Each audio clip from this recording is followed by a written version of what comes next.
Iniciando transmisión. Estamos en vivo. Partimos entonces el capítulo número 6 del programa Quebrantahuesos, temporada 2. Hoy día queremos presentar a nuestros invitados, nuestra invitada Ámbar Arauz, que ya se nos repitió. Justo se dio la coincidencia que hoy día tenemos a José junto con Ámbar nuevamente, que habían estado ya en un programa hace como 2 o 3 programas atrás. Estuvimos con José y con Ámbar hablando de medios de comunicación. Y hoy día nos acompaña también Gonzalo. Gonzalo, todos lo estamos conociendo recién. Nos recomendaron este invitado porque nos dijeron que era un muy buen conversador. Gonzalo es sociólogo, familiar de una compañera, de una amiga que conocemos hace poquito también, la Laura. Él es papá de Laura y nos dijo, inviten a mi papá Quebrantahuesos, él le va a gustar conversar con ustedes. Así que tenemos a Gonzalo también el día de hoy, junto con José y Ámbar. Ya les recordamos, José es periodista, Ámbar es profesora de lenguaje y yo también, ¿cierto? Somos profesores. Entonces el día de hoy queremos partir el programa refiriéndonos a una idea, a un concepto, que es un concepto bastante amplio. Recién ya Gonzalo hace unos segundos atrás nos estaba anticipando ya algunas nociones. Vamos a partir con Gonzalo, porque Gonzalo, como es sociólogo, probablemente tiene mucho más que aportar en términos teórico-prácticos sobre esta idea. Pero, ¿cierto? Ahí vamos a ir nosotros dando nuestras perspectivas, nuestras miradas, nuestra lectura respecto al concepto. El concepto que yo quiero instalar en el capítulo del día de hoy es el de alienación. ¿Ya? La alienación, obviamente vinculada con una palabra o un concepto que es muy cercano dentro del campo semántico, que es el concepto de enajenación. ¿Cierto? Que normalmente nosotros lo asociamos a las ideas marxistas, y muy asociado también a un punto de vista más sociológico. Pero también la alienación, ¿cierto?, se ve desde el punto de vista de la psicología, de la psiquiatría, desde el punto de vista jurídico, etcétera, ¿cierto? Entonces hoy día vamos a partir con Gonzalo, que nos dé ahí cuál es su perspectiva de la alienación, si es que hoy día se puede hablar que vivimos una sociedad alienada o con personas alienadas en este sistema, en este modelo de vida, y si se puede acaso salir también, si en caso que asumamos que existe una alienación, podemos salir de esta alienación.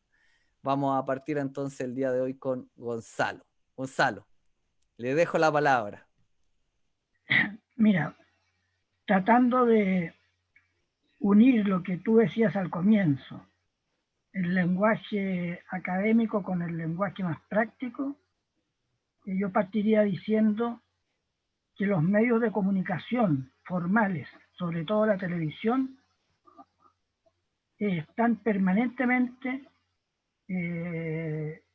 practicando un lenguaje alienado. Por ejemplo, a partir del 19 de octubre del año pasado, hablan de estallido, pero los que se manifestaban no sentían que estaban estallando, no se consideraban una especie de bomba de granada que estallaba en la calle. Esa es una rebelión, pero los medios de comunicación la transforman en estallido porque eso es funcional a un régimen de dominación. A los políticos del gobierno les conviene hablar de estallido para descalificar a los manifestantes. Cuando se habla de encapuchado, se elimina el significado real de una persona que se encapucha, que es el de ser militante dispuesto a quebrar huesos, como dicen ustedes, o sea, a quebrar el sistema. Más allá de que yo esté de acuerdo o no con lo que ellos hacen, el encapuchado es descalificado a través de eso. Se olvidan los que gobiernan hoy día que ellos fueron los primeros encapuchados en este país. Cuando la gente de la DINA circulaba por las cárceles y los centros de tortura encapuchados diciendo este es o fue comunista o socialista o mapuchista. ¿Y por qué se encapuchaban si tenían el poder? Cuando hoy día se habla de emprendedor para darle un tono dulce, místico los capitalistas. Pero los capitalistas son capitalistas y son explotadores. Cuando se habla de independiente en política, bueno, preguntémonos de qué independencia se trata. Independencia de los banqueros, independencia de los coludidos, de los dueños de las farmacias. Eso yo lo podría aceptar, soy independiente de todos esos.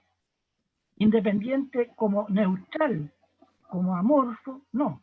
Entonces, todo ese lenguaje, cuando se habla de la tercera edad, ¿qué quiere decir tercera edad?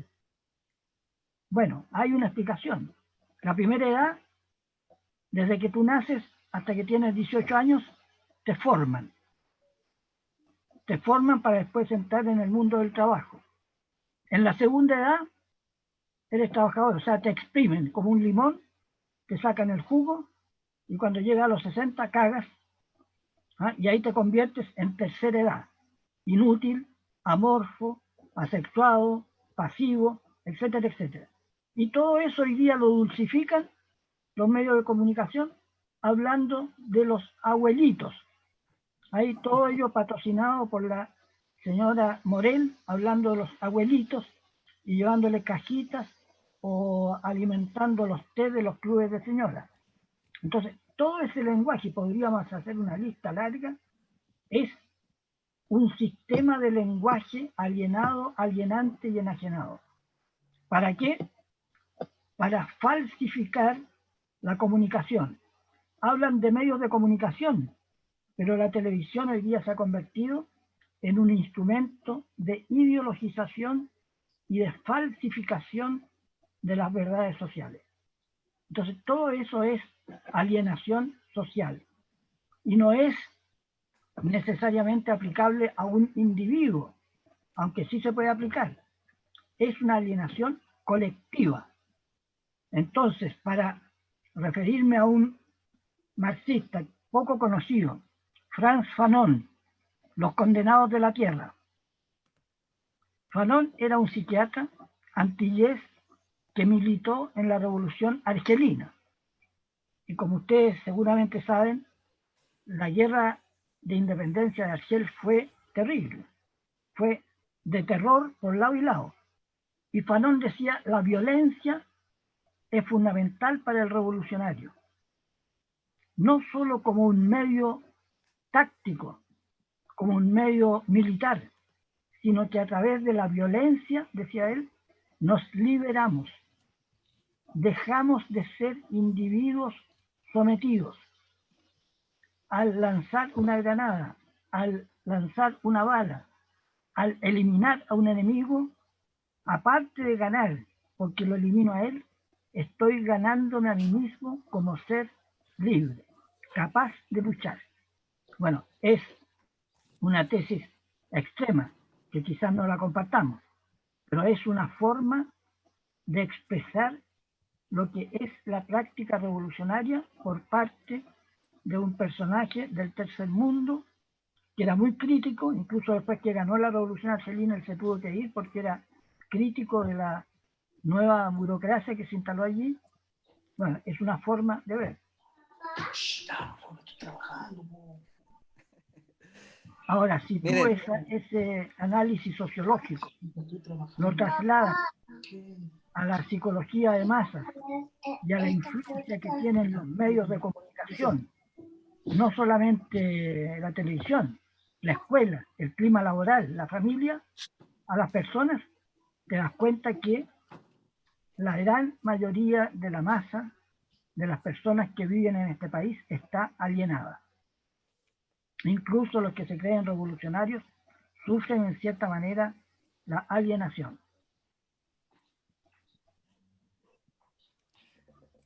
Vamos, bueno, José, tú ahí se paró un poquito porque Aquí está con estoy, su hijita. acabo de volver. Quería, perdón, que se me va la idea, Sí, disculpa. dale. Primero, se nota que Gonzalo es experto. Acá demolé la conversación en el sentido de que probablemente ninguno de nosotros tres tenga la misma base teórica, pero a partir de su pensamiento me generó una duda vital. Cuando uno lee un poco la propuesta de Marx, que hablaba de que generar pequeños cambios finalmente solo ayudan al sistema, ¿cierto? Y que lo que tendría que hacer es la destrucción total. Bajo esa lógica, el gobierno de Allende al final terminó siendo servil al sistema, ¿no? Porque en el fondo promovía una revolución, pero a medias, ¿no? Con algo de paz. En el fondo, quizás si se hubiese hecho caso al MIR, a toda esa gente, hubiésemos logrado mayor éxito. Esa es mi pregunta para Gonzalo, para partir, que creo que él nos puede orientar en entender si finalmente todos estos grupos que se dicen revolucionarios, al no colapsar el sistema, finalmente lo único que hacen es mantener las cosas como están, ¿no? Bueno, Yo quiero decir algo antes de darle la palabra al sí, compañero. Igual, guarde la pregunta que le hace José, no la, no la deseche, porque antes de pasar ahí a la, como a la contraparte, yo quería señalar de alguna manera como una definición respecto a esta idea de enajenación.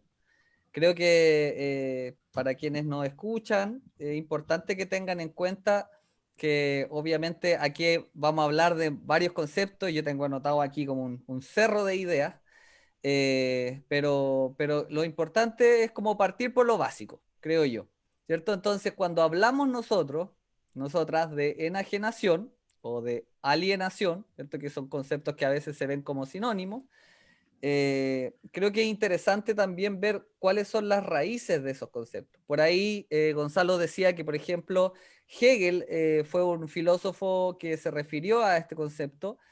También antes podríamos señalar de manera importante dentro de los filósofos que se refirieron de manera contundente, podría estar Rousseau también como un autor que también hizo referencia a este concepto. Y Rousseau también, para poder también considerarlo dentro de esto, para no solamente referirnos a Marx, ¿cierto? A Hegel y a los marxistas en general, que son quienes, creo yo, han tomado y desarrollado de manera inacabada esta idea de la alienación. También hay otras vertientes, ¿cierto? Yo nombro a Rousseau como uno, pero podríamos señalar a lo mejor desde otras disciplinas, no solamente la disciplina más sociológica, sino habíamos dicho también, por ejemplo, económica, jurídica, ¿cierto? Entonces, cuando hablamos de enajenación y alienación, creo que es importante tener en cuenta la idea de lo ajeno, ¿cierto? O de lo alienado, como, ¿qué significa como un alien, ¿cierto? El otro, cuando uno es como otro de sí mismo.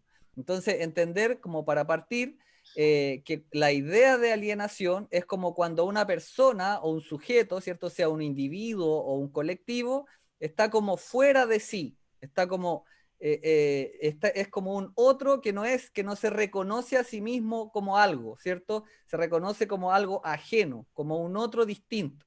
Entonces, tiene que ver con la idea de la autenticidad, creo yo, y ahí, por ejemplo, podríamos meternos en otros autores, por ejemplo, en el caso de, no sé, de Heidegger, como en filosofía.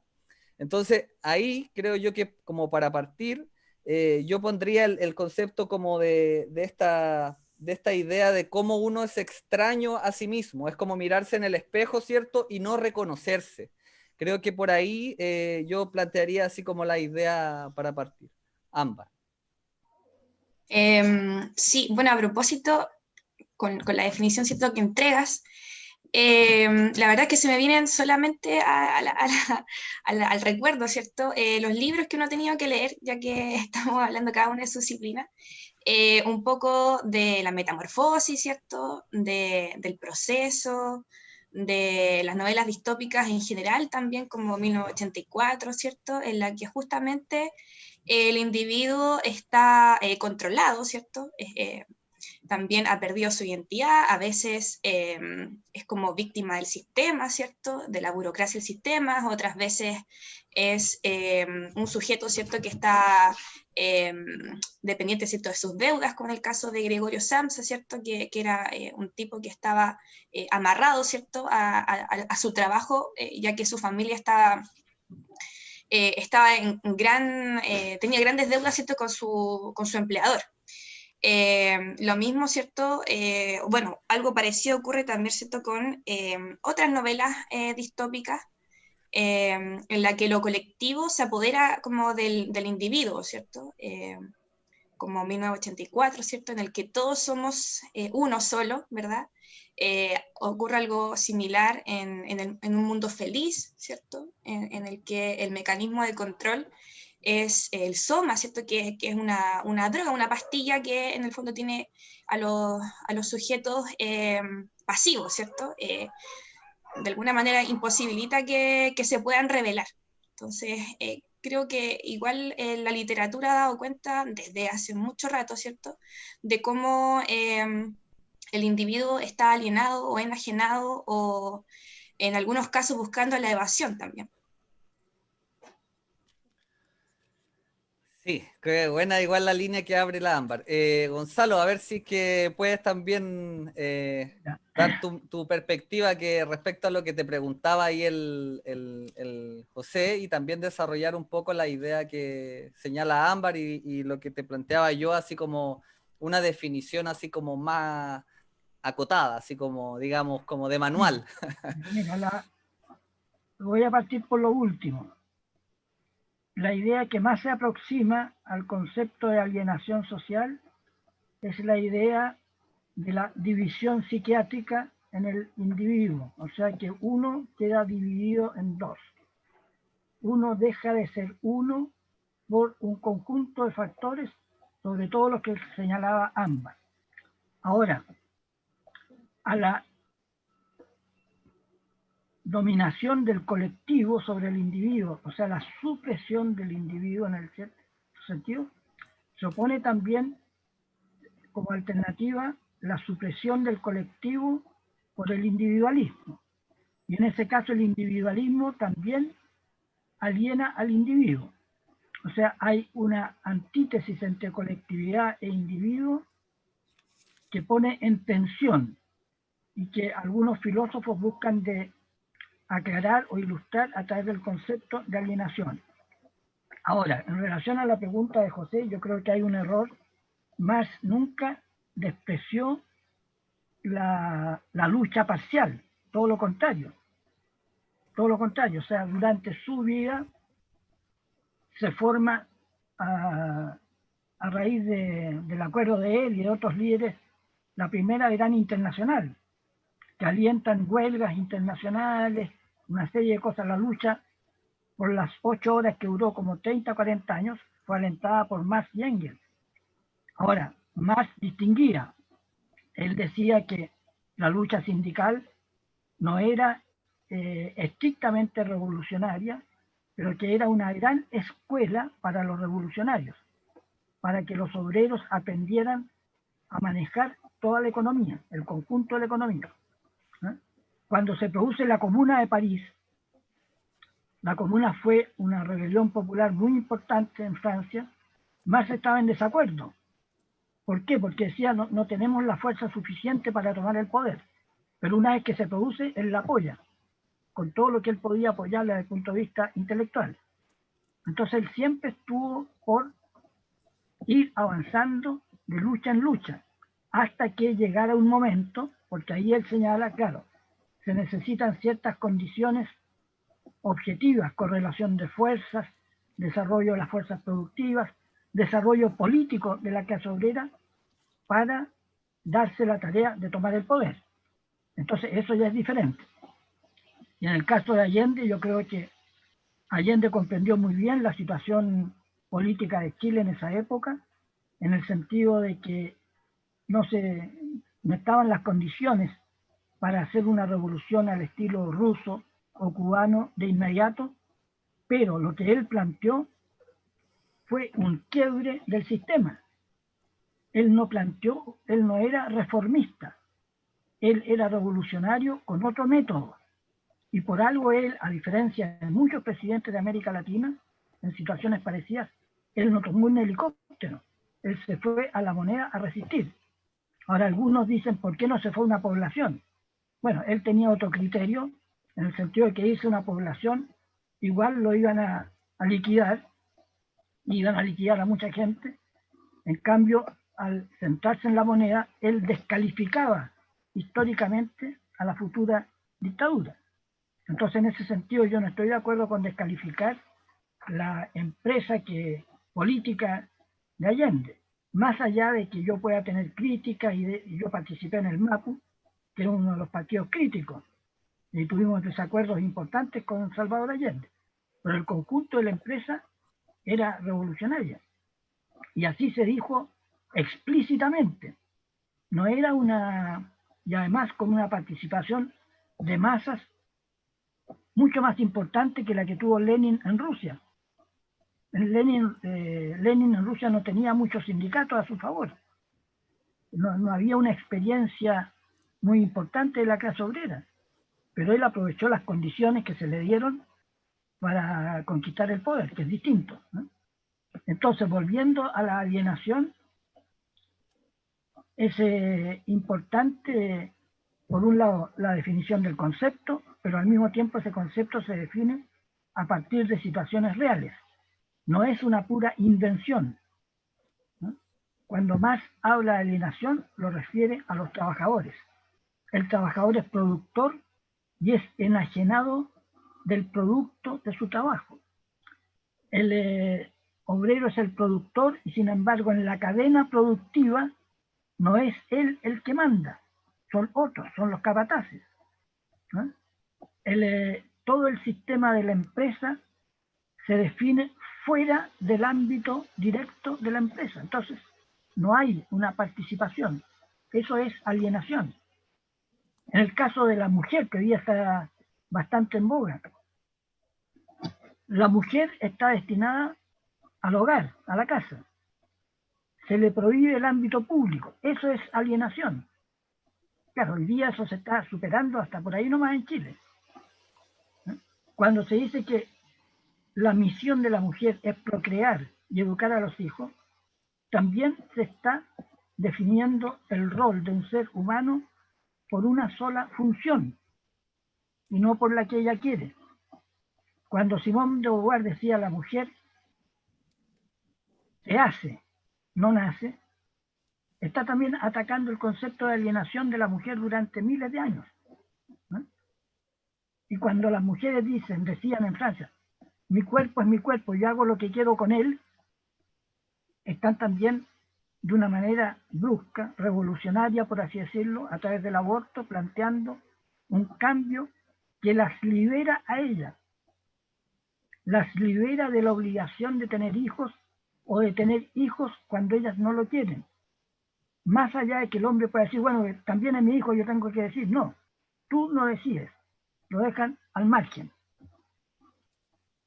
¿Por qué? Porque mi primera obligación como mujer, como ser humano, es defender mi propia existencia, mi propia voluntad, mi propio ser. Entonces ahí inmediatamente se distingue el ser de un individuo con el de la sociedad. Y en ese sentido se puede decir que Marx, a diferencia de los comunitarios, a diferencia de Santo Tomás de Aquino y Jacques Maritain, Marx pensaba en una sociedad de individuos, en una comunidad de individuos, y no de un individuo que es un simple mecanismo de la sociedad. Por eso es que cuando 1984 califica al estalinismo como una dictadura, 1984 es plenamente marxista, a diferencia de lo que hacía Stalin. Porque Stalin, al suprimir al militante como persona, al convertirlo en un simple apéndice de la máquina, está destruyendo lo esencial del pensamiento de Marx. Entonces, el concepto de alienación es importante definirlo, pero definirlo en términos también concretos. Y tiene aplicaciones hoy día igual que hace 30, 40 años atrás. Sí, yo ahí, Gonzalo, antes de darle la palabra, no sé si José me parece que quería hablar, quería leer un poema cortito, que hoy día revisé así como a la rápida, un poema de un poeta chileno que se llama José Ángel Cuevas, de un libro que se llama Maquinaria Chile y otras escenas de poesía política, dice el título del libro. es un libro de Lom. Y creo que este poema tiene que ver un poco con lo que señalas tú, Gonzalo, con la idea de cómo vemos la alienación de manera concreta. Yo creo que una de las formas también súper como evidentes de entender la alienación tiene que ver con el consumismo. Entonces iba a leer ahí un poema, a ver si se ve de manera a lo mejor un poco más gráfica. Dice: Carta a Chile. Dice: oye, yo me vine acá lejos y les hablo desde esta lejanía. Archipiélagos, lencas, cipreses y mar violento. Me colé entre unas nubes blancas a 10.000 pies de altura, encima de los cielos de Chile, junto a muchos otros que también iban volando. Y desde acá les digo: cuídense, cuídense mucho, dejen de beber, por favor, les pido. No vaya a ser que caigan en la droga. Oye, no se endeuden, ni se encalillen. No hagan más caso del aparato de televisión al que pasan pegados. Es apenas un objeto electrónico y tonto, en manos de unos cuantos chuscos de mierda que quieren dirigirles sus mentes y se las han dirigido. Hablen con las poblaciones, sí, porque nada se puede esperar de la dehesa, Chicureo, nada. Les pido encarecidamente, vuelvan a la lucha. Hay tanto que hacer, recuperar nuestro lugar. Por algo somos lo que fuimos, ¿o no? Conversen con todos, unirse, recobrar la grandeza. Ahí encima les dejé unos libros de Salazar, unos poemas de Pepe García. Hay que cambiar tanta mierda, salir del sistema, declararse en estado de no pago, como dice Pinos. Oye, cuidado con la ambición. ¿Para qué tanto celular, tanto ruido, si la vida no consiste en eso?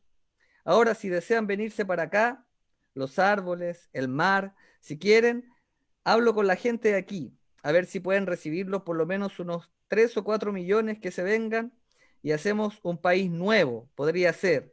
Contesten pronto. Bueno, después tiene algunos otros poemas, pero les leo los títulos nomás. Por ejemplo, tiene un poema que se llama Los Endeudados. Por ahí tiene otro que se llama Palabras al Consumidor. Son títulos de este libro de poemas del Pepe Cuevas. Tu tocayo ahí, José Cuadra. Yo quería ahí, antes de dar la palabra a José también, volver un poco sobre esta idea del extrañamiento. Cómo las personas, ¿cierto? Cuando, como decía por ahí Gonzalo, los trabajadores, las trabajadoras producen, ¿cierto? Cosas y las cosas que producen les resultan extrañas o como que si no las tuvieran, ¿cierto? No se reconocen en lo producido.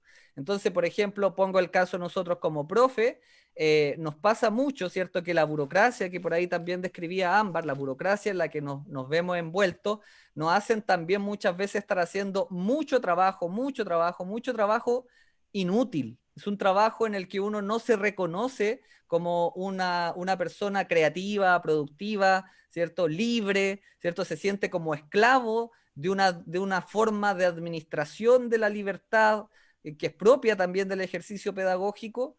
Y cierto se ve el individuo, cierto, y el colectivo en la comunidad educativa muchas veces se ve como constreñido, atrapado, cierto, en esta maraña como de redes que te atrapan y no te dejan moverte libremente porque tienes que llenar, cierto, el libro de clases, porque tienes que entregar la planificación, porque tienes que hacer una serie de tareas que a la larga no sirven de nada más que para, cierto, controlar lo que están haciendo los profes. Eso a la larga también creo que es como una forma gráfica de ver cómo el trabajo pedagógico también se ve muchas veces alienado. Hoy día, sobre todo en este contexto de pandemia, también los profes nos vimos muy sometidos muchas veces, ¿cierto?, a este trabajo de, es que hay que entregar guías, hay que entregar guías. ¿Por qué? No, porque hay que entregar guías, pero ¿por qué? No porque hay que hacerlo, pero no hay un porqué. Es como porque uno tiene que en el fondo justificar los sueldos, porque da lo mismo si el estudiante aprende o no, porque lo importante es que el sistema siga funcionando.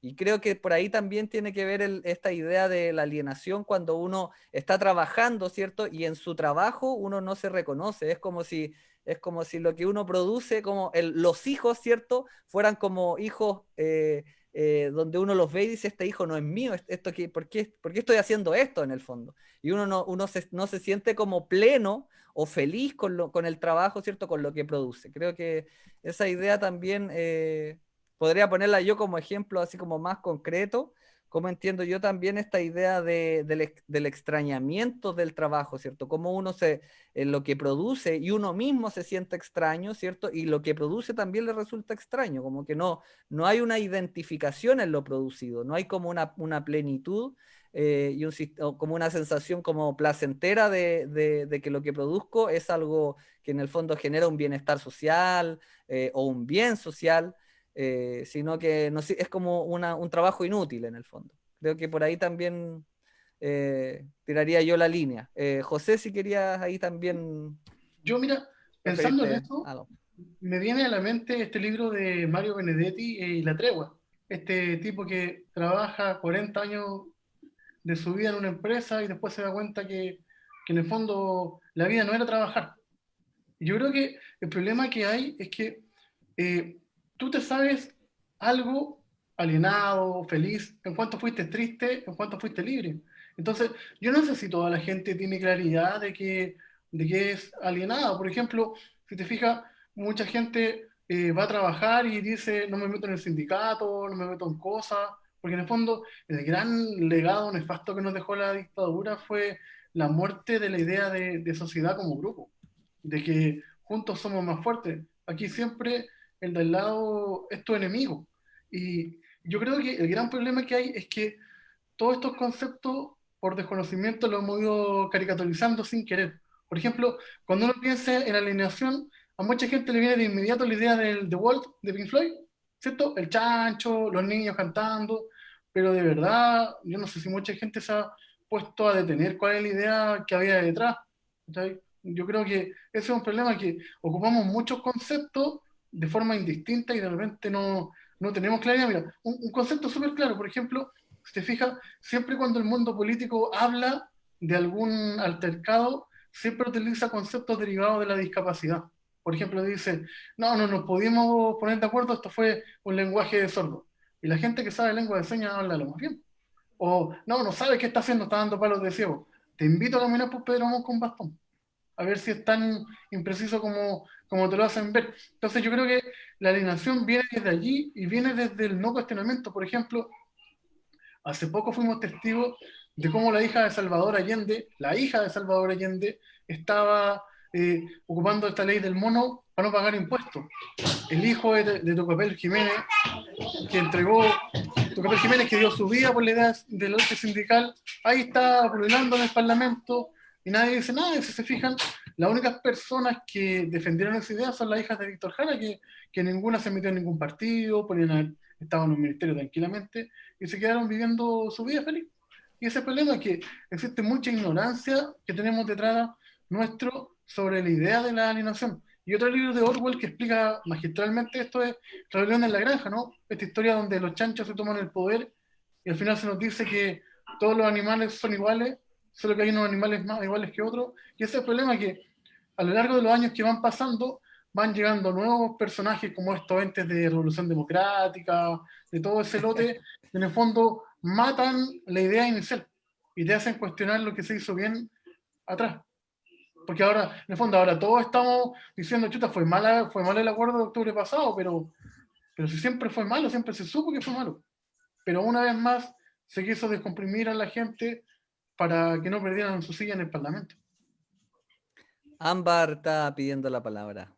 Gracias, José. De nada. Sí, a propósito de lo que han comentado ya anteriormente, y también a propósito de poner un poco en concreto, como decía antes, el concepto de alienación, quizá abordarlo desde esta rutina que tuvimos durante los meses de cuarentena, ¿cierto? En los que estuvimos en casa, en los que las compras online se dispararon, ¿cierto? El servicio de delivery, probablemente también las cuentas de Netflix, de Amazon, ahora de Disney+, ¿cierto? Y quizás hacerle la consulta al José, ya que él es un hombre de medios, ¿cierto? Cómo él ve, ¿cierto? La alienación en los medios de comunicación, porque uno ve, ¿cierto?, que hay, no sé, claro, hay películas que, no sé, la actuación esa te dejan algo, te dejan pensando, pero el producto masivo generalmente, o la industria, ¿cierto?, de los medios de comunicación, apunta justamente a la alienación del individuo. Entonces, ¿cómo lo ves tú o cómo se ve, ¿cierto?, en tu medio este concepto? Mira, interesante la pregunta porque finalmente de pronto tendemos a demonizar la idea del entretenimiento, pero a veces el entretenimiento de calidad va a depender de lo que te gusta a ti. De repente, no sé, yo para pasar el tiempo, un día me puse a ver La Naranja Mecánica, me puse a ver 31 minutos y ahora estaba descubriendo los 80. Yo nunca quise ver esa serie, la encontraba muy blanda, porque justo en ese tiempo estaban dando los archivos del Cardenal, pero de verdad tiene sentido. Y el tema que pasa, el problema que hay es que no hay decodificación de lo que se está viendo. Por ejemplo, ahora acaba de llegar a Latinoamérica Disney Plus y todo el mundo está pero vuelto loco con la plataforma, pero son las mismas películas que hace 2 meses tenía Amazon. Las mismas. Yo tengo el servicio porque alguna vez me compré una cuenta pirata, entonces lo manejo hace más de un año, justo cuando salió en Estados Unidos. Entonces, te puedo decir que es lo mismo, pero como ahora tuviste lleno de comerciales, tú te metes a ver Culto en la Tercera, los principales portales, todos te hablan de Disney y es algo que hay que tener. Y eso es lo heavy, que no nos damos cuenta de cómo la agenda te la ponen los medios y de ahí no te sacan. Si, por ejemplo, hay un grupo que se llama ¿Cómo matar a Felipe? Yo no lo conozco, o estas mismas cantantes que salen de repente, pero no es tanto lo que lo escuchan los medios que al final parece que fueran parte de tu vida y uno no tiene idea ni quiénes son.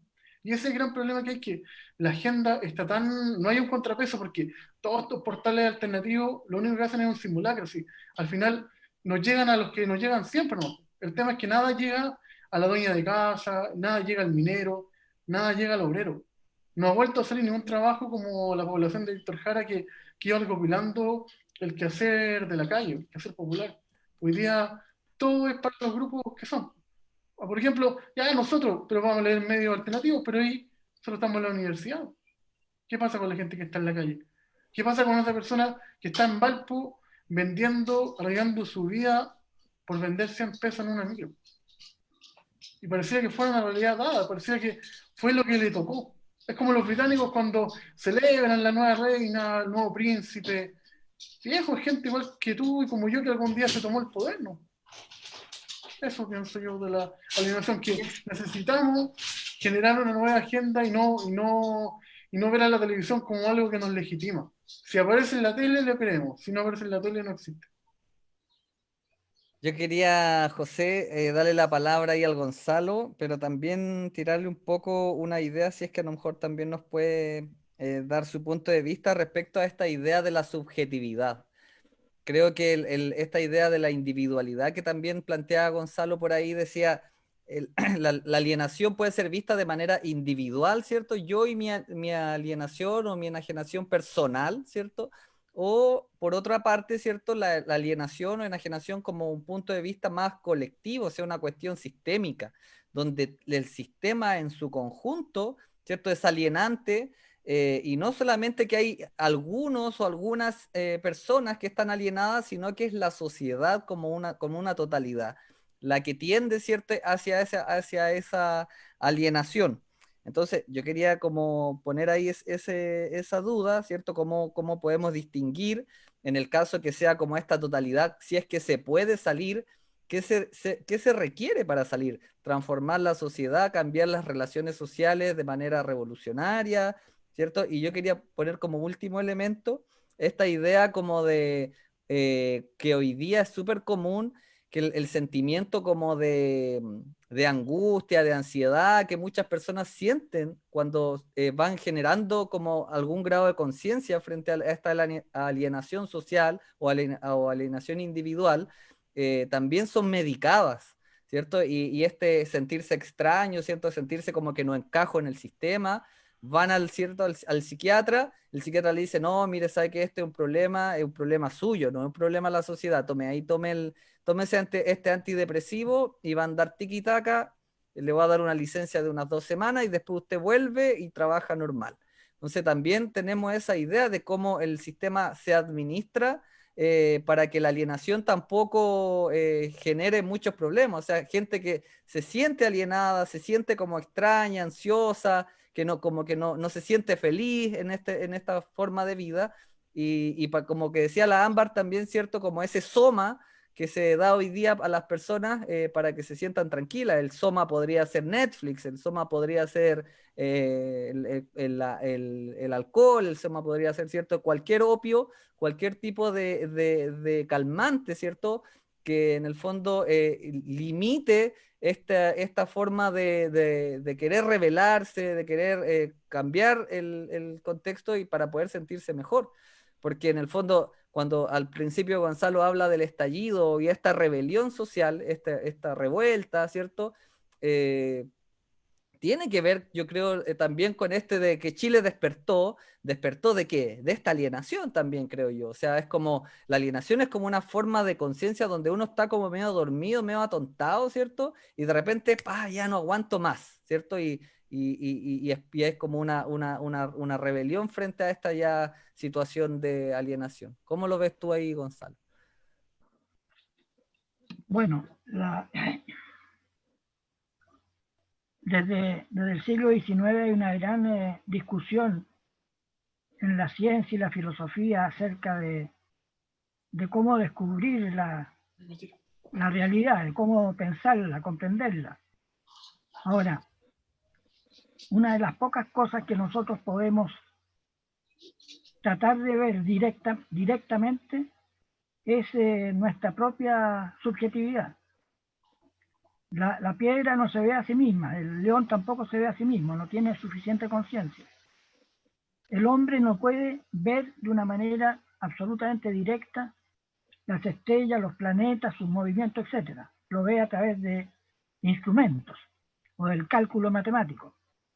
Pero nuestro interior, nuestra subjetividad, sí la podemos ver casi directamente. Digo casi porque cada uno de nosotros tiene un punto ciego que no puede mirar, tanto en lo psicológico como en lo físico. En lo físico es fácil descubrir, o sea, tú no puedes verte tu espalda directamente, la ves a través de un espejo, o la ves a través de una persona que vive contigo y te dice tienes esto en la espalda, te hace cariño, etc. Entonces, en la subjetividad, nosotros necesitamos de una manera absoluta del otro y de los otros para comprender nuestra subjetividad. Y ahí está el error garrafal de Heidegger, porque Heidegger se centra en el individuo y para él el otro es un estorbo, ¿no? En cambio Sartre, que también era existencialista, llega a otras conclusiones. En los condenados de Altona, Sartre tiene una frase fantástica desde el punto de vista literario. Dice, el infierno son los otros. Se refiere a los otros que están junto con el prisionero, porque tanto verse las caras a los prisioneros son puras tragedias que se cuentan unos a otros, no hay luz, no hay nada. Pero en su vida práctica Sartre organiza cualquier cantidad de luchas por la libertad, por Argelia, por Vietnam, después por los vietnamitas que escapan del régimen comunista, etc. Entonces Sartre, a diferencia de Heidegger, llega a otra conclusión. El hombre es un proyecto, y es un proyecto de libertad. Y mi libertad necesita la libertad del otro. Entonces, desde el punto de vista subjetivo, todos nosotros en esta sociedad vivimos de una u otra manera la alienación, en mayor o menor grado, porque es una condición social. Pero cada uno a su manera puede liberarse o tratar de liberarse y participar en una lucha colectiva por la liberación. Entonces, el problema personal deja de ser un gran problema cuando tú te comprometes con otro. Ahí volvemos a Hegel, toda la dialéctica entre el amo y el esclavo. Tanto el amo como el esclavo están condicionados por la esclavitud y no son libres, ¿no? Entonces, cuando los de arriba no se dan cuenta de que dependen para su vida de los de abajo, los menosprecian, los invisibilizan, ellos mismos se están alienando subjetivamente. Entonces, la lucha por la liberación, desde el punto de vista del objetivo, de la estrategia, es para todos, no es para mi interés personal. Y ahí es donde tomo las palabras de José cuando decía, bueno, estos políticos jóvenes que se instalan, etcétera, etcétera. Bueno, yo no los descalificaría a todos, pero ese proceso a través del cual un revolucionario de los 20 llega a ser lobista a los 60 o a los 70, es un proceso de alienación, de pérdida de los objetivos iniciales, de adaptación a un sistema, de comodidad. Entonces la sociedad nos está desafiando a quebrar los huesos, como ustedes dicen. Pero no todos son capaces de quebrar huesos. No. ¿No? O sea, aquí no he escuchado a ningún intelectual que se pare en la plaza pública y le diga al señor Piñera, yo lo acuso a usted de ladrón, de sinvergüenza, de asesino, váyase. Un yo acuso como lo que hizo Émile Zola a raíz de un caso famoso en Francia, el caso Dreyfus. El yo acuso de los intelectuales. Falta aquí. La gran mayoría, no digo todos, pero la gran mayoría se han funcionalizado a través de los cargos públicos, de los proyectos, de los programas, etc. La misma sociología se funcionalizó. Son pocos los sociólogos críticos. Pocos. Y me refiero, por ejemplo, a lo que tú decías sobre las clases. En los últimos años que estuve en la universidad, empezaron a llegar todos estos programas estúpidos de que había que programar las clases. Pero no solo programar, empiezo a las 8:30, termino a las 10. Le doy recreo a los alumnos a la media hora. O le doy 5 minutos a cada uno para que... No, tenías que programar el contenido de cada clase. Entonces, si un alumno en una clase de filosofía o de sociología te hace una pregunta, tú tendrías que decirle, mire, esa pregunta no corresponde a mi plan, o no puedo gastar más de medio segundo en contestarte porque pierdo el otro ítem. Entonces se pierde la relación fundamental de una docencia, que es la relación entre profesor y estudiante. Se pierde. Y entonces, ¿de qué sirve la educación? O cuando la gente común y corriente dice, bueno, están perdiendo clases, entonces van a ser malos profesionales, cuando hacen huelga o cuando hacen marcha. Yo diría lo contrario, en realidad, con una buena cantidad de marchas y de huelgas, un estudiante sale mejor formado que si está totalmente encerrado leyendo libros. Aunque la lectura es siempre importante, pero, o sea, el compromiso político, el compromiso social, eso hace falta. Y toda la educación, esta educación que habla de desarrollar competencias en el sentido competitivo, de competir con el otro, de tirarle la chaqueta, esa es una falsa educación.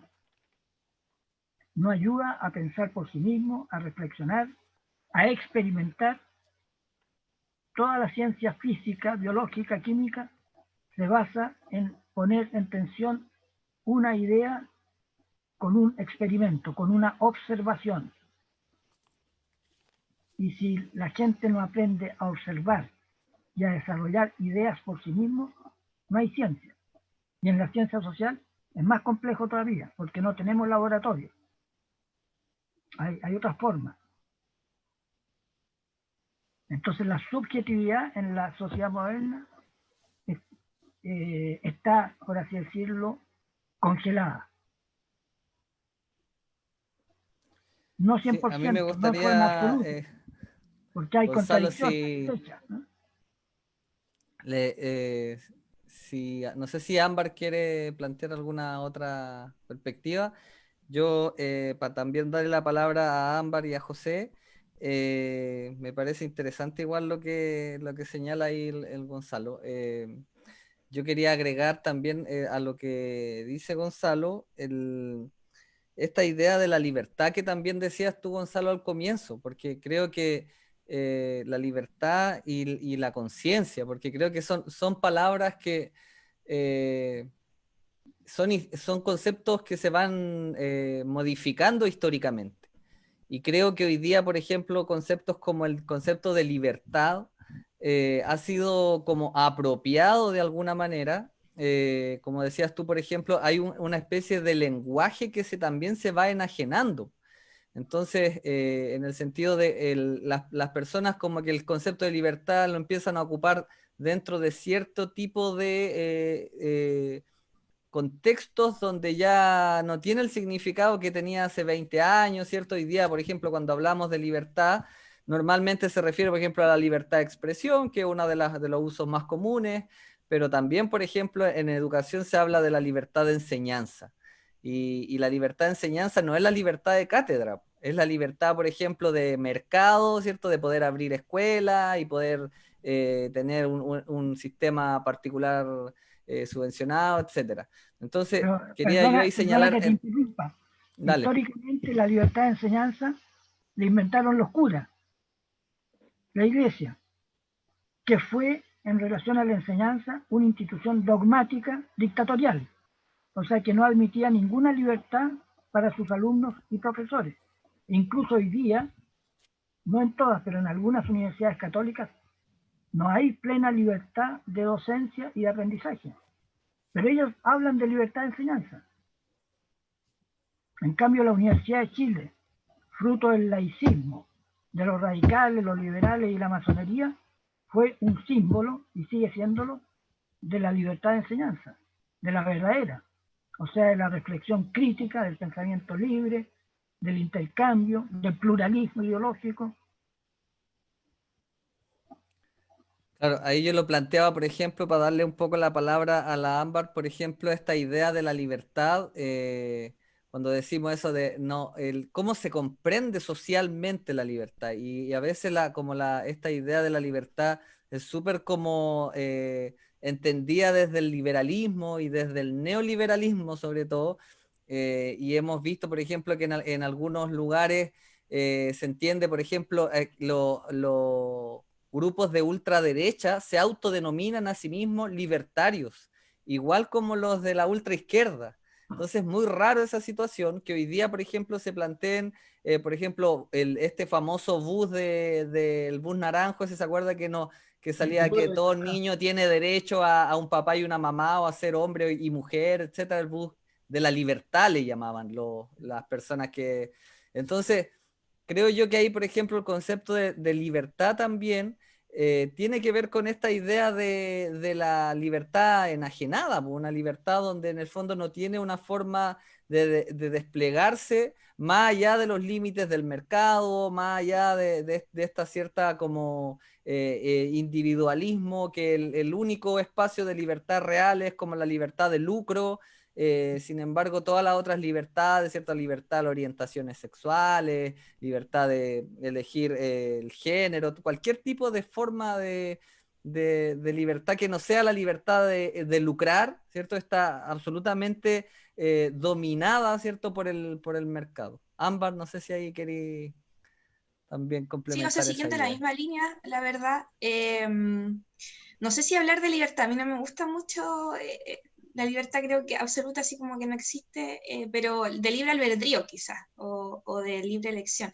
Ahora, claro, en la sociedad en la que vivimos, yo doy por hecho que vivimos en una sociedad alienada, entonces no creo que existan tantas opciones como positivas, digamos, como para el individuo, ¿ya? Porque tenemos por un lado el libre albedrío, pero también tenemos por otro lado el determinismo, que es cierto grado de determinismo, digamos, hacia los individuos. Entonces, creo que eso, entre escoger estar alienado o no alienado, ¿cierto? Ser un sujeto consciente, pensamiento crítico y todo eso, ¿cierto? Cuando estamos alienados, creo que nos va mal igual, ¿cierto? Podemos encajar en el sistema,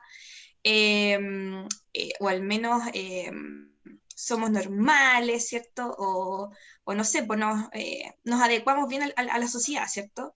Si es que, por ejemplo, estamos sujetos a las deudas, bueno, lamentablemente, claro, el sistema nos obliga un poco como a seguir estudiando, entonces si queremos seguir estudiando estamos sujetos, por ejemplo, al CAE, ¿cierto? En el que pagamos 20 años nuestra estadía en la universidad, ¿verdad? Pero por otro lado también si no estamos alienados, también nos va un poquito mal, ¿cierto? Porque nos convertimos un poquito como en mártires, ¿cierto? Porque no estamos burocratizados, porque estamos contra ciertas cosas que nos exige el sistema. Entonces, bueno, probablemente es un poco negativo lo que estoy diciendo, pero creo que ya sea estar alienado o no alienado, no es no es muy positivo el panorama, digamos. No sé qué piensan los demás. José, Yo, ¿quieres decir estando algo? totalmente de acuerdo con la compañera, pienso lo siguiente, yo creo que hoy día no lo podemos cambiar, entonces lo que hay que hacer es sacarle el jugo a lo que se puede hacer con el sistema. Te pongo un ejemplo. Está esta cuestión de los puntos que tú puedes contar con la tarjeta, ¿cierto? Si tú ocupas cierta artimaña, puedes multiplicar tus puntos y cobrar premios gratis, ¿cachai?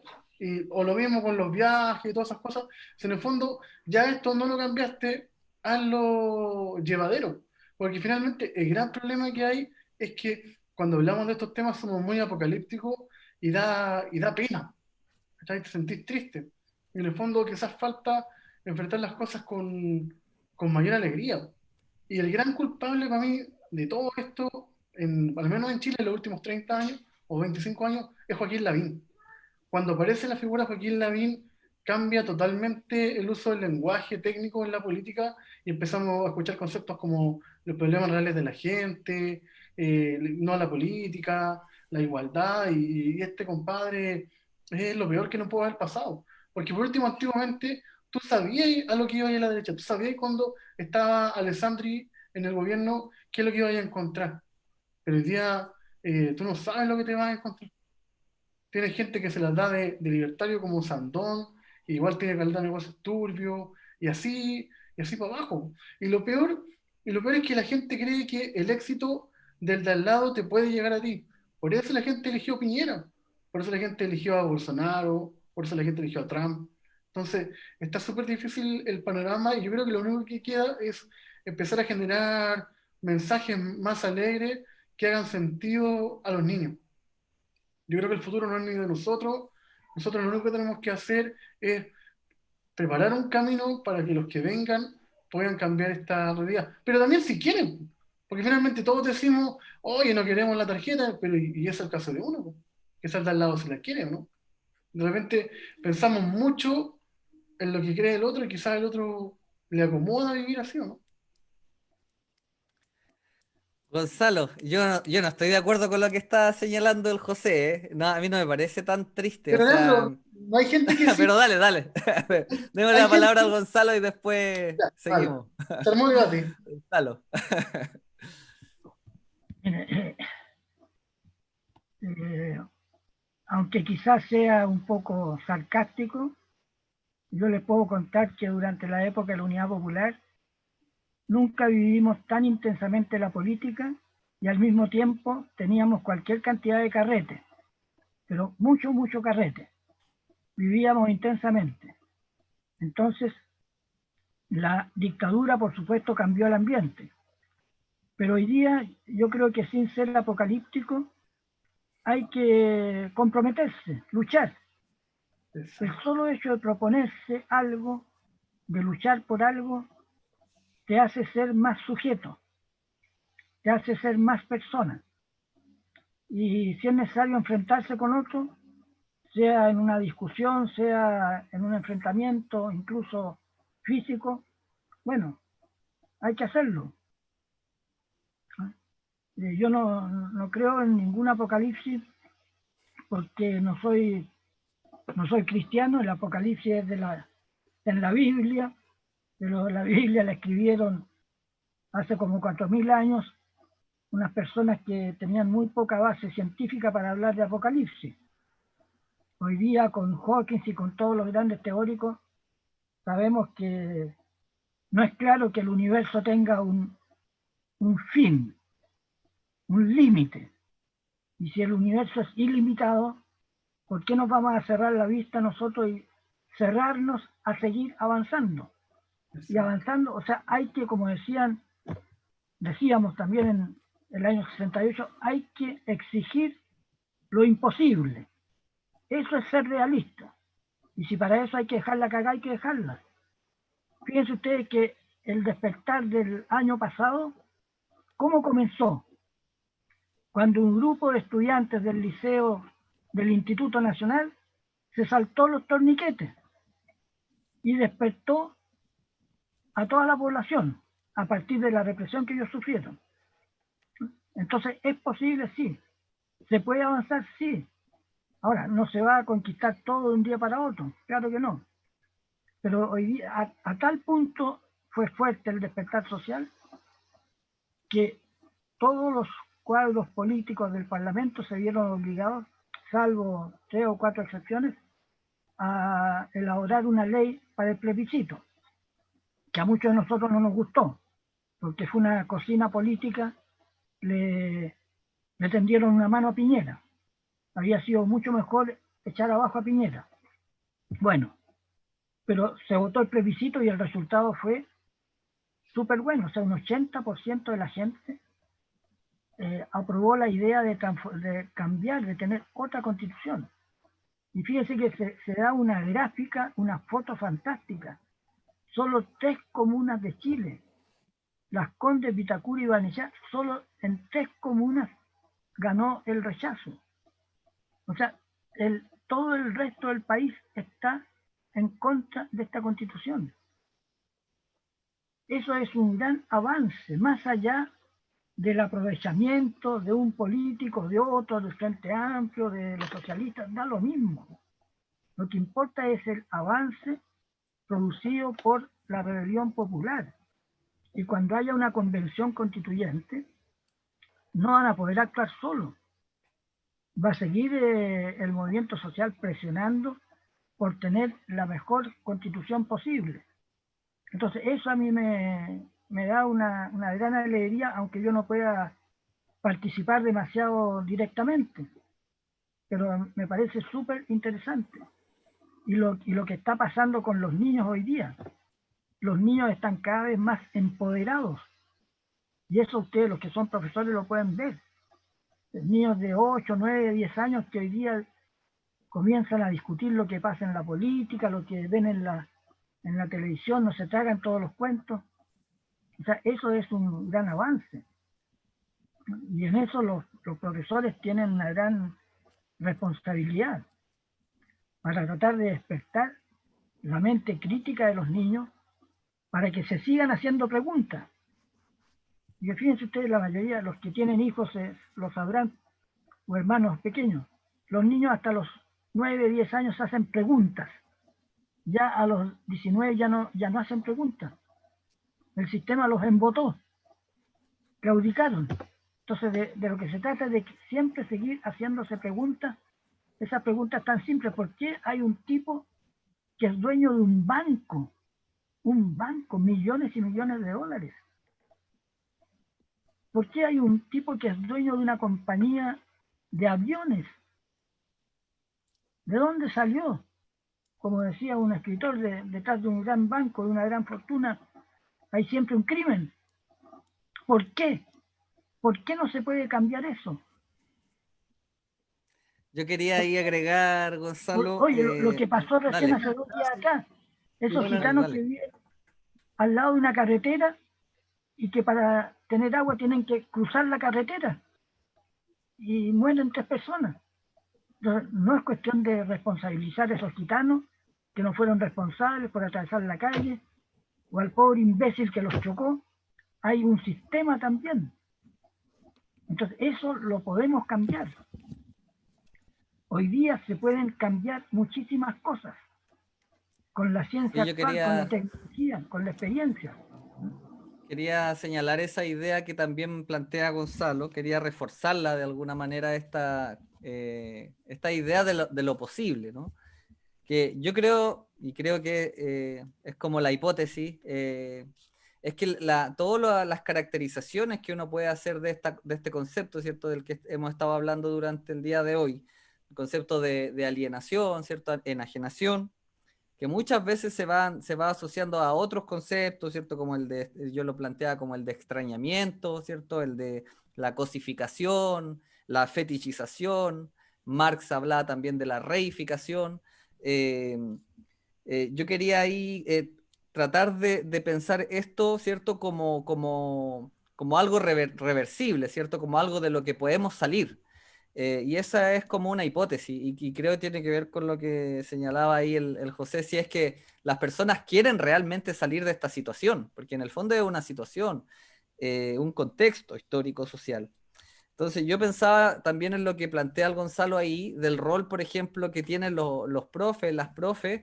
Ayer escuchando a unos estudiantes que estaban participando de una jornada de reflexión, de conversación que organizaba la Red de Profesores de Filosofía de Chile, la Reprofich, y invitaron ahí un grupo de estudiantes, y uno de los chiquillos decía, los profes no, como que se subestiman a sí mismos, se subestiman el poder, ¿cierto?, que tienen para generar o producir, ¿cierto?, en los estudiantes un desarrollo en la conciencia, porque en el fondo uno piensa, no, es que en realidad es como que el estudiante...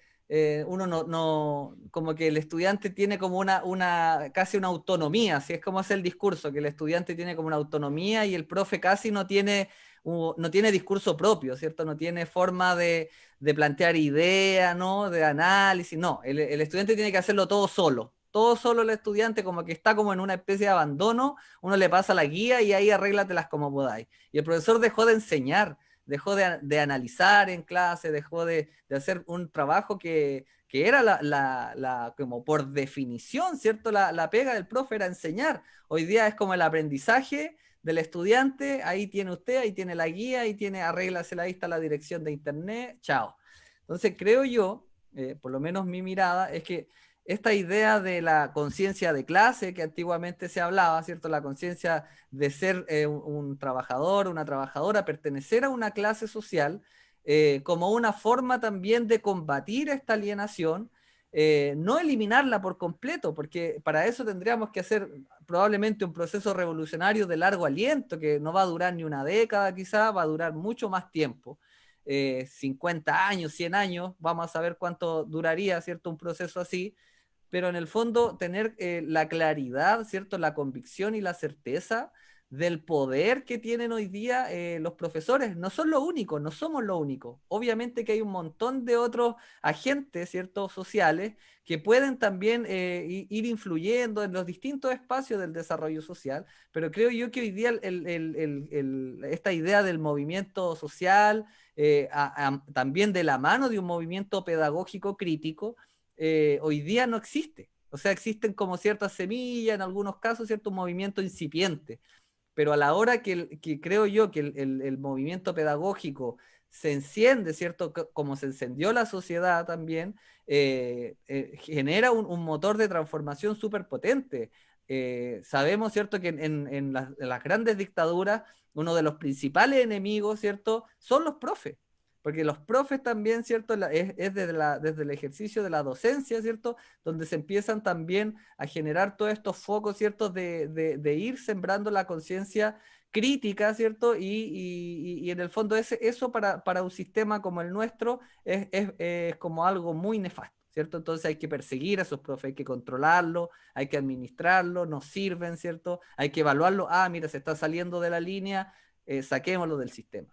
Entonces creo yo, para terminar la idea, es que tomarme un poco de esto que señalaba este estudiante hace poquito también, que decía que los profes no se creen el cuento, como que se subestiman a sí mismos. Y creo que tiene que ver mucho con esa idea de como el ejercicio pedagógico alienado, ¿cierto? El ejercicio como de no creer en el progreso humano. En el fondo es como no creer en la transformación radical del ser humano para la mejora revolucionaria. No creer en eso, ¿cierto? Yo creo que es una forma de alienación.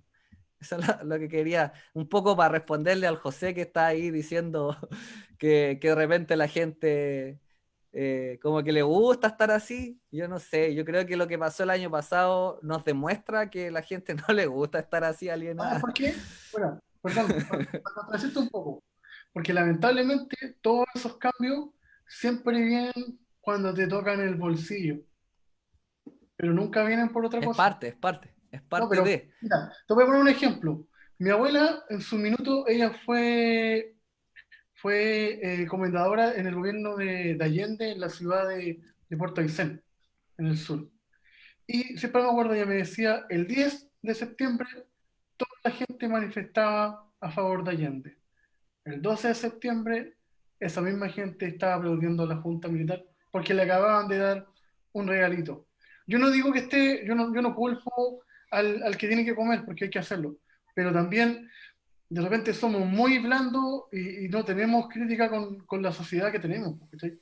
No puede ser que Piñera haya sido electo dos veces, ¿cachai?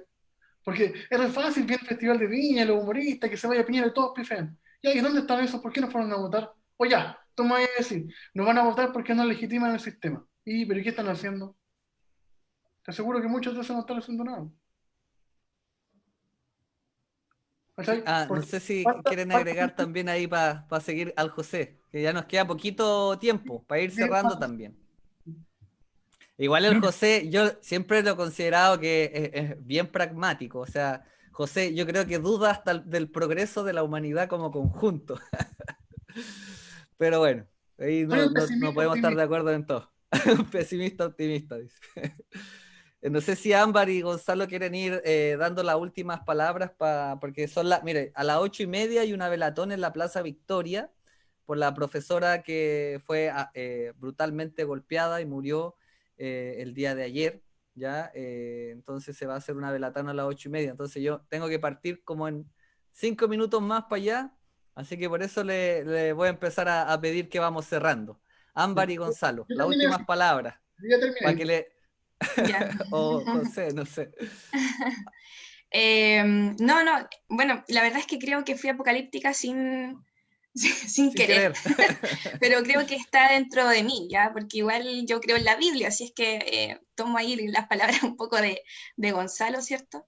Y de hecho, quizás acordándome, ¿cierto? De ciertos fragmentos bíblicos, justamente creo que la alienación o la enajenación es súper antigua, o sea, nace antes que el concepto en sí, o al menos como lo pensamos hoy día, porque en varios pasajes al menos se menciona, ¿cierto?, cómo había culturas, sociedades, pueblos que estaban alienadas, bueno, con los placeres de esa época, que no son los mismos de ahora, no es Netflix, ¿cierto?, no es la tele, pero sí, ¿cierto?, por ejemplo, con el vino, con el exceso de la comida, ¿cierto?, en alguna parte incluso se dice como estaban como dándose en matrimonio, y claro, ninguna de esas tres cosas es mala por sí misma o negativa, pero cuando tenemos a las sociedades como controladas, ¿cierto?, por este tipo como de anhelos, en general, ¿cierto?, el anhelo que sea, se produce un tipo de alienación, ¿ya? Entonces, un poco mencionar eso, y aparte también bueno, de las luchas sociales, ¿cierto?, como una respuesta a la alienación, mencionar también que durante la época de Jesús, siguiendo con la Biblia, también ocurrieron ciertos movimientos sociales, ¿cierto? Que estaban los celotes, ¿cierto? Que buscaban la independencia del Imperio Romano, ya que al que los judíos estaban bastante sometidos con altos impuestos. Y sin embargo, ¿cierto? Jesús viene con un mensaje súper distinto, no viene con un mensaje estrictamente político, ¿cierto? No viene a ser un Mesías que vaya a libertar al pueblo, ¿cierto?, del yugo romano, sino que tenía otra visión, como más espiritual, ¿cierto?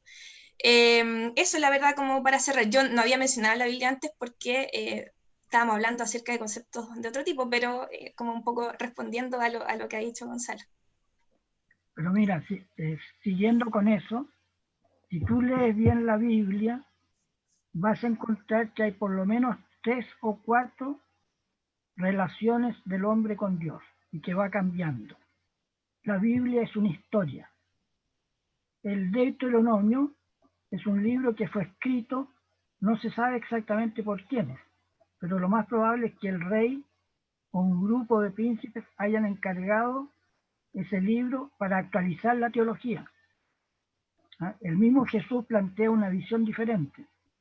Entonces lo que se puede rescatar de la Biblia es el proceso de concientización progresiva de un pueblo. Porque al principio hay un pueblo escogido, pero Jesús dice no hay ningún pueblo escogido.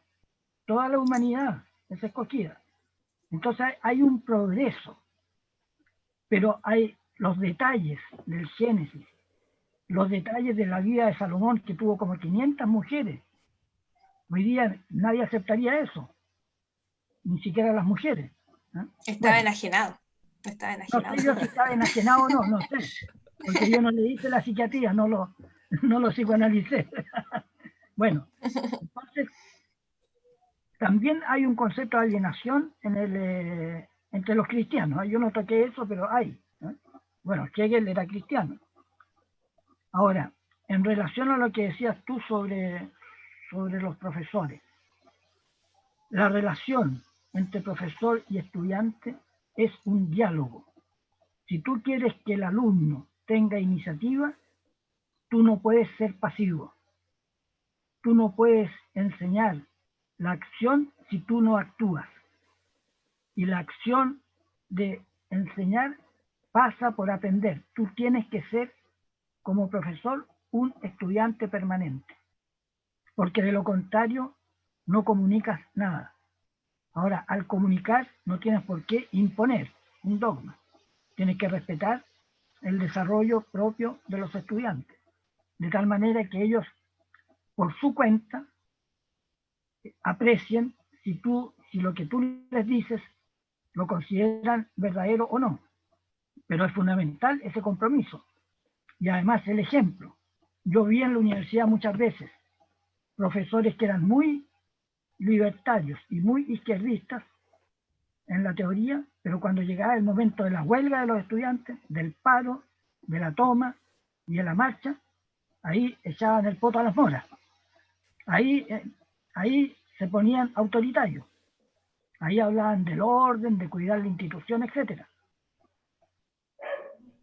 Entonces, cuando los estudiantes, con razón o sin razón desde el punto de vista de los adultos, se toman una escuela, lo primero que uno tiene que hacer es reflexionar por qué se la toman y no poner inmediatamente la autoridad encima. La autoridad que se transforma inmediatamente en represión. Entonces ahí la tarea del profesor es compleja, porque tiene que estar muy alerta a lo que pasa en el mundo y a lo que pasa con sus estudiantes.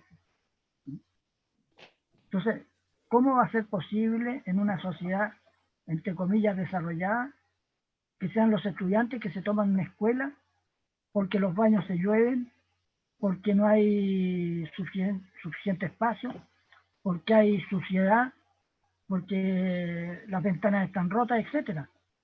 Cuando eso debiera ser la gestión administrativa de la escuela o del gobierno. Entonces los niños, que a veces tienen 10, 12 años, se toman una escuela, pero no tienen derecho a votar en el plebiscito. Entonces, toda la sociedad está un poco complicada. Y si queremos descomplicarla, tenemos que actuar. Y aprovechar las oportunidades. Porque la sociología nos enseña, se acumula la frustración durante años, se acumula el resentimiento, el odio, y de repente una chispa enciende la pradera, una chispa explota, y ahí hay que aprovechar para entrar y para exigir mucho más de lo que antes se exigía. Hoy día, fíjense ustedes, la gente ya ni siquiera está diciendo no queremos AFP. La gente dice entréguenme el 10% y ahora el segundo 10%, sabiendo que se van a desfondar los fondos de la AFP. ¿Y qué importa? Si igual nos iban a dar una miseria de jubilación. Entonces la gente común y corriente tiene a veces más intuición política y sabiduría y todos estos tecnócratas del Ministerio de Hacienda. Por eso que no hay que desesperar. O sea, es como dice la Biblia, tu Biblia, los dioses ciegan a los que quieren perder, ¿no? Como no ven la realidad, Piñera y su gobierno no ven lo que es el país, están perdidos. Ahora, hay que darle un empujoncito. Hay que comprometerse. Un empujonzote le daría yo. Oye, y para el lado sobre todo. No hacia... Oye, vamos cerrando, José, la última intervención te la dejo a ti, para que también nos vamos despidiendo de lo que ha sido hoy día este capítulo de Quebrantahuesos, capítulo 6. José. Primero agradecido nuevamente por la invitación. Un gusto escuchar a Ámbar y al amigo Gonzalo, de quien pude aprender mucho hoy. Nunca había hecho ese cuestionamiento de los encapuchados, y es cierto. El primer encapuchado vino desde el Estado en la DINA. Qué buena reflexión. Y solo decir que finalmente hay que vivir felices, chiquillos, hay que tratar de salir adelante y gastar lo que se tiene. ¿Ya? La tarjetita no es buena compañera y principalmente hay que tratar de enseñar y cambiar nuestro entorno. Si no cambia nuestro entorno, eso puede cambiar el mundo. Muchas gracias, chiquillos, y vamos todos a tomar tecito y los que pueden vayan a la marcha. Muchas gracias, que estén bien. Saludos para Sí, todos. agradecer nuevamente también ahí, Gonzalo, José, su participación en el capítulo del día de hoy. Ha sido un placer. Recuerda que siempre pueden volver. El programa está abierto. La idea es poder ir difundir esta reflexión, este análisis, estos puntos de vista que se han dado el día de hoy. Si queremos también volver y traer nuevos temas, nuevas ideas, nuevos puntos de vista, quedan invitados, invitadas para volver. Así que nos despedimos, Gonzalo, si quieres ahí también despedirte. Sí. Bueno, en primer lugar agradecer el espacio que me han dado, y en relación a volver, me gustaría volver, pero ¿cómo lo hago? O sea, tú me mandas el link la próxima vez. Sí, mira, cuando tú puedas, me avisas, me dices, mira, yo puedo este próximo sábado, yo puedo estar, porque siempre está abierto el programa, siempre es abierto para quienes participan, ¿cierto? Generalmente vamos cambiando los invitados, entonces siempre queda ¿Cómo te abierto. aviso? Tienes que darme tu teléfono. Sí, ahí el teléfono te escribo yo al WhatsApp. Producción se va a comunicar con usted. Ya. Sí, la producción. Ya. Así que eso, ahí estamos, yo tengo tu número, y ahí también podemos estar en contacto permanente. Así que nos despedimos de este capítulo número 6 de Quebrantahuesos. Un Chau. abrazo, Sí, nos vemos, que estén muy bien, y quienes quieran participar de la Velatón, hoy día, Plaza Victoria, 8:30. Ahí nos vemos. Un abrazo, que estén bien.